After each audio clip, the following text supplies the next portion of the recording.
अस्सलाम वालेकुम जी। तो कैसे हैं आप लोग? उम्मीद है कि खैर से होंगे और अपना बहुत ज़्यादा ख्याल रख रहे होंगे। तो जी, इस वीडियो में आपने टाइटल तो पढ़ लिया होगा वीडियो का। इसमें आपको मैं इंडोनेशिया का एक तो वीज़ा बताता हूँ जी, टूरिस्ट वीज़ा के लिहाज से इंडोनेशिया के बारे में आपको बताता हूँ कि आप किस तरह टूरिस्ट वीज़ा ले सकते हैं। स्कॉलरशिप्स के बारे में बताऊँगा और दूसरी भी चीज़ें थोड़ी बहुत बताऊँगा। तो जी, सबसे पहले टूरिस्ट वीज़ा की बात करते हैं। टूरिस्ट वीज़ा जो सा इंडोनेशिया का है वो साउथ ईस्ट एशिया में इस जो रीजन है, ये जो पूरा सिंगापुर, मलेशिया और आसपास जितने भी थाईलैंड जो मुल्क हैं, उसमें सबसे महंगा वीज़ा इंडोनेशिया का ही है। तकरीबन पाकिस्तानी 35,000 रुपये का, 40,000 रुपये का, और जो ई वीज़ा इस तरह इतने का है, और जो उनका स्टिकर वीज़ा वो 60,000 रुपये का पाकिस्तानी है। जिससे पहले तो ये रेट था 1 साल पहले, अभी तो खैर शायद पता नहीं बढ़ गया हो या शायद इतना ही होगा। तो जी, ये चीज़ें हैं जिसमें आपको इंडोनेशिया में आने के लिए कोई रॉकेट साइंस नहीं है। सिर्फ आपकी रिटर्न टिकट लगती है पाकिस्तान से, और आपकी थोड़ी बहुत बैंक स्टेटमेंट भी लगती है 4-5 लाख की। और उसके अलावा कुछ चीज़ें हैं, मींस के पिक्चर्स आपकी हो गई, और आपका जो पासपोर्ट की जो कॉपी है वो हो गई। बेसिक सी चीज़ें हैं, 4-5 बस वही लगती हैं, और आपका बड़ा इजीली सिंपली वीज़ा इधर लग जाता है 30 डेज़ का आई थिंक। तो ये चीज़ें हैं। इंडोनेशिया का वीज़ा ज़रा महंगा है। दूसरी बात, अब मैं बात करता हूँ जी स्कॉलरशिप की। इंडोनेशियन स्कॉलरशिप, मुझे काफ़ी लोग इंस्टाग्राम में मैसेज करते हैं जी इंडोनेशिया की स्कॉलरशिप के बारे में बताएं, इंडोनेशिया आना चाह रहे हैं। तो मैं आपको बताऊँ, सबसे पहले आपको खुद ही मेहनत करनी पड़ेगी, चीज़ें खुद से देखनी पड़ेंगी। कोई आपके इधर हाथ पकड़ के आपका अप्लाई नहीं करेगा, ठीक है। मुझे काफ़ी इंस्टाग्राम पर लोग मैसेज करते हैं, तो जब मैं उनको अप्लाई देता हूँ, ऐसे कहते हैं जी हमें अप्लाई भी करके दो, ये भी करके दो, वो भी करके दो। तो ये चीज़ें नहीं होती हैं, आपको थोड़ा खुद ही देखना पड़ता है, इतना किसी के पास टाइम नहीं है। और दूसरी बात, ये थोड़ी सी चीज़ें ये थोड़ा सा आपको खुद ही देखना पड़ता है, क्योंकि आप ज़्यादा बेहतर जानते हैं अपनी फील्ड के बारे में, आपने जो सा पहले किया हुआ है। बैचलर्स की अगर मैं बात करूँ, बैचलर्स पे भी आप इधर आ सकते हैं 12वीं के बाद। तो ये है कि बैचलर्स की सीट्स कम होती हैं, तो फिर भी आप अप्लाई करें तो आ सकते हैं। यूनिवर्सिटीज़ का आपको खुद ही देखना पड़ेगा, गूगल पर सर्च करें, यूट्यूब पर सर्च करें, ये चीज़ें आपको खुद ही देखनी पड़ेंगी, क्योंकि मैं आपको हर चीज़ नहीं बता सकता एक ही वीडियो में। मींस के यूनिवर्सिटीज़ का, यूनिवर्सिटीज़ आप गूगल पर सर्च करेंगे तो सारी यूनिवर्सिटीज़ आ जाएगी, बहुत सिंपल है, लेकिन आपको सर्च करनी पड़ेगी। और इंडोनेशिया में गवर्नमेंट स्कॉलरशिप भी एक होती है, उसका नाम केएनडी स्कॉलरशिप है, लेकिन वो भी खैर बंद हो चुकी है, उसकी डेट ख़त्म हो चुकी है।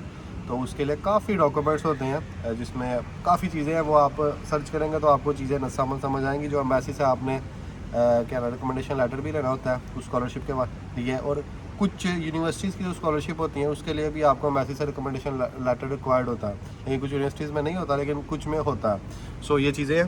तो स्टाइपेंड मींस के पाकिस्तानी किसी यूनिवर्सिटी में 40,000 भी मिल जाता है, पाकिस्तानी 50,000 भी मिल जाता है। और दूसरी बात यह है कि जो केएनबी स्कॉलरशिप है उसमें तकरीबन लाख तक मिलता है। तो आप पे है कि आप किस तरह गुजारा करते हैं। मैंने इधर केएनबी स्कॉलरशिप होल्डर्स भी देखे हैं, गवर्नमेंट स्कॉलरशिप जिनका कुछ नहीं बन रहा होता, मीन्स के वो पैसे घर से मंगवा रहे होते हैं, लाख लाख रुपया उनको मिलता है, लेकिन खर्चे वो इतने इस तरह कर देते हैं कि खैर उनका, मैं तो हैरान हो जाता हूँ कभी कभी कि इतने पैसे कहाँ लगाते हैं, हर फजूल खर्चियाँ हमारे पाकिस्तानी बहुत ज़्यादा करते हैं। तो ये चीज़ें ज़रा खर्चा देख के चले इधर जब भी आप स्कॉलरशिप पे आएँ। और दूसरी बात, क्या करने लगा था, हाँ, इधर का वर्क वीज़ा के लिहाज से मैं आपको बताता हूँ कि वर्क वीज़ा के लिहाज से इंडोनेशिया बिल्कुल भी नहीं है। वर्क, एक तो इनका वीज़ा एक्सपेंसिव है, 25 मिलियन पाकिस्तानी, काफ़ी पैसे, 2 लाख के करीब, पता नहीं, नहीं 2 लाख तो नहीं है, ज़्यादा ही बनता है, 25-30 मिलियन का इनका वर्क वीज़ा, जो कि बड़ा मुश्किल है जिधर वर्क मिलना, क्योंकि एक तो आपको ज़ुबान इनकी आनी चाहिए अगर आपको वर्क चाहिए। तो इंग्लिश अगर आपको आती है तो उसका उतना कोई ख़ास फ़ायदा नहीं है, लेकिन अगर आप कोई आईटी के हैं या कुछ इस तरह तो फिर है फ़ायदा है। तो इधर जॉब्स के लिहाज से इंडोनेशिया नहीं है उस तरह, लेकिन बिज़नेस के लिहाज से इंडोनेशिया बहुत अच्छा है। मेरे इधर पाकिस्तानी कुछ दोस्त हैं जो कारपेट का भी बिज़नेस कर रहे हैं, काफ़ी बिजनेसेस कर रहे हैं। बिजनेस के लिहाज से इंडोनेशिया बहुत अच्छी कंट्री है, और बिज़नेस इधर चल भी जाता है। तो अगर आप इधर आना चाहते हैं तो बिज़नेस का देखें, जॉब के लिहाज से कंट्री नहीं है बिल्कुल भी। लेकिन आप अगर आप देखना चाहते हैं फिर भी अपने बलबूते पे देख लें, लेकिन जो मेरा जो एक्सपीरियंस है वो जॉब का कोई नहीं अच्छा एक्सपीरियंस। तो जो मैंने देखा तो इंडोनेशिया जॉब के लिए नहीं है। और बाकी इधर कुछ लोगों ने शादियां भी कराई हैं, शादियां करा के वो कहते हैं जी हम तो बड़े अमीर हैं, हमारा शादी इधर करा के वो आए जो पीछे से खाता भी था जी, जो खाता भी था कोई भी इधर नहीं आएगा शादी कराने के लिए, ठीक है जी, जो सीधी सी बात है।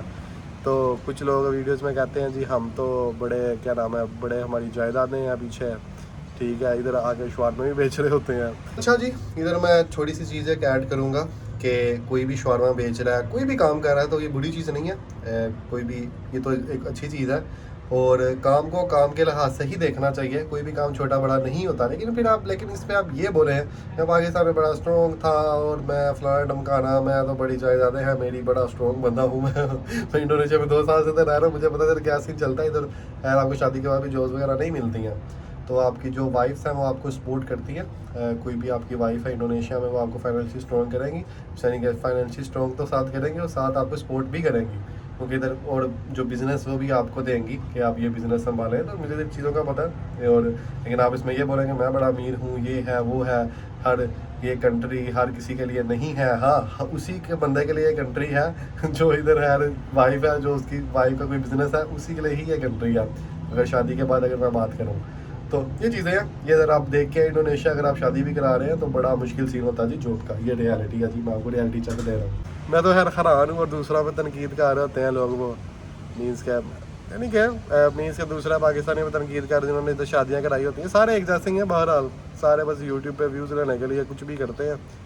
तो जो भी इधर शादियों पे आ रहे हैं तो सीधी सी बात है, वो इतना कोई फाइनेंशियली स्ट्रॉन्ग नहीं है जो इधर इंडोनेशिया में शादियों के लिए आ रहे हैं। ठीक है जी, सीधी सी बात है। तो यह है कि अगर आप इधर शादी करवाते हैं तो आप खैर अपना कोई बिज़नेस नहीं अपने नाम पे कर सकते, अपनी बीवी के ही नाम पे आप करेंगे जो भी आपने करना है। और इधर शादी देख के करवाएं, क्योंकि जॉब्स का कोई सीन नहीं है इधर। तो सीधी सी बात है, ये रियलिटी है। इंडोनेशिया में जॉब उस तरह नहीं मिलती, कोशिश करें तो शायद मिल ही जाए, लेकिन यह है कि इनको खैर खुद ही भी, यानी कि इनको जॉब्स चाहिए इंडोनेशियंस को। तो है, लोग बहुत अच्छे हैं, इंडोनेशियन कंट्री बहुत अच्छी है, बहुत सेकुलर कंट्री है। तो ये चीज़ें हैं इंडोनेशिया के बारे में। मैंने कहा चलो थोड़ी सी वीडियो बनाऊँ, बाकी भी मैं डिटेल से बनाऊँगा, लेकिन मैंने कहा चलो थोड़ा थोड़ा ना आपको थोड़ा सा डिस्कस करते हैं आपका इन चीज़ों को। तो ये चीज़ें हैं, तो लोग खैर ये चीज़ें आप देखें अगर आप इंडोनेशिया आना चाह रहे हैं। बाकी जो स्टडी के लिहाज से वो आपको मैंने चीज़ें बता दी कि आपको थोड़ा खुद ही सर्च करना पड़ेगा, गूगल पर सर्च करें, यूट्यूब पर सर्च करें, तो चीज़ें आसान हो जाएंगी। स्टडी के लिए जो डॉक्यूमेंट्स चाहिए वो आपको मोटिवेशन लेटर चाहिए, अपनी डिग्रियाँ चाहिए, ठीक है। उसके अलावा आपका एम्बेसी का इंटरव्यू होता है, कभी कभी यूनिवर्सिटीज़ भी इंटरव्यू ले लेती हैं।